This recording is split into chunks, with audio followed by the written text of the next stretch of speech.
안녕하세요. 자, 오늘은 낙뢰로 인해서 차량이 손상되거나 전손 처리가 되거나 아니면은 운전자가 다치거나 동승자가 다치거나 했을 때 어떻게 처리받을 수 있는지에 대해서 알아보도록 하겠습니다. 자, 시작하겠습니다. 첫 번째, 낙뢰로 인하여 차량이 전손 처리되었을 경우입니다. 자, 전손 처리가 뭐냐면요, 아시는 분 알겠지만 수리비가 차량이 잔존 가치, 중고차 가격보다 높을 때 전손 처리라고 합니다. 수리를 하는 것보다 폐차를 하는 것이 경제적으로 이득일 때 전손이 됐다라고 얘기를 하는데요.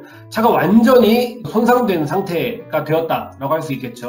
이럴 때 어떻게 처리가 되느냐면요, 렌탈 계약이 즉시 종료됩니다.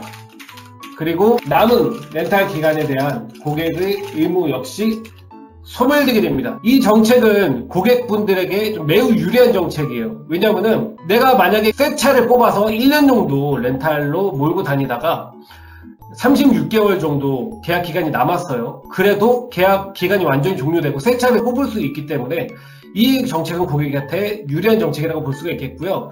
다른 자연재해, 예를 들어 태풍, 이 경우에 고객의 과실이 있는지 없는지 여부를 따져보기도 합니다. 예를 들어서 이제 뭐 태풍 경보, 태풍 주의보가 왔다. 그런데 차를 위험한 지역에 주차했다. 이러면 고객의 과실 여부를 따질 수도 있어요. 그리고 홍수 같은 경우에도 홍수경보다 홍수주의보가 이제 발령이 됐다라고 하면은 고객의 과실 여부를 따질 수 있고, 또 홍수 같은 경우에는 차가 떠내려간 사고일 경우에 올바른 주차 공간에 주차를 했는가 아닌가도 따져보게 되거든요. 근데 낙뢰의 경우에는 낙뢰 경보나 낙뢰 주의보가 없잖아요. 왜냐하면 이제 국가에서도 이거는 예측이 어렵다라고 인정을 그만큼 한 겁니다.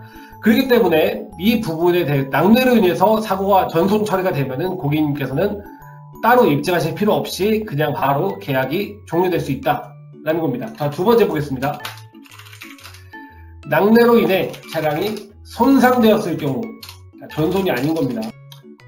자, 이럴 경우에는 고객이 지정된 정비소에 입고시켜서 정비를 받으시고 수리 이후에 사시면 됩니다. 이때도 마찬가지로 발생한 수리 금액은 렌탈사에서 부담하고요. 그리고 수리 이후에 고객에게 인도가 되게 됩니다. 이 경우에 고객님이 부담하셔야 될 최대 금액은 면책금이라고 보시면 될 것 같습니다. 세 번째입니다. 낙뢰로 인해 운전자나 동승자가 다쳤을 경우, 사실 이건 큰일이죠. 만약에 차에 타고 있다가 운전자나 동승자가 다칠 정도면 좀 많이 다쳤을 확률이 높은데, 이 경우에 대해서는 고객에게 불리합니다. 왜냐? 장기 렌터카의 보험은 상대방이 없는 사고에 대해 자기 신체에 대한 보상이 없습니다. 이게 무슨 얘기냐 하면은, 내가 만약에 전봇대를 박았어요. 운행 중에 전봇대를 쳤습니다.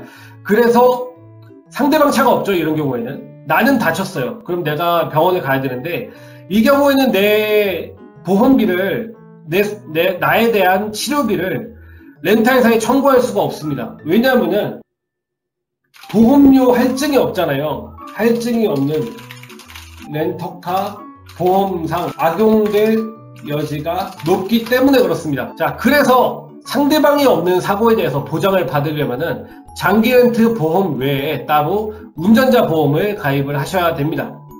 자, 운전자 보험 중에 부상 치료비 항목에 가입을 하시면은 약관에 따라서 또 치료비를 보장받을 수가 있겠습니다.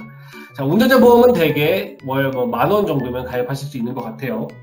자, 결론입니다. 지금까지 낙뢰 사고 시에 장기 렌터카는 어떻게 처리가 되는지에 대해서 알아봤습니다.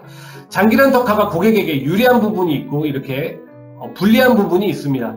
렌탈사들은 자기에게 유리한 부분을 고객에게 고지하고 또 불리한 부분을 의도적으로도 숨기는 경우가 많습니다. 저는 영업사원이 렌탈사와 고객 사이에 있는 다리라고 생각을 합니다. 렌탈사의 입장만 고객에게 전달하지 않고 고객의 입장에서도 모든 부분을 다 고지하는 그런 영업사원이 되겠습니다. 감사합니다.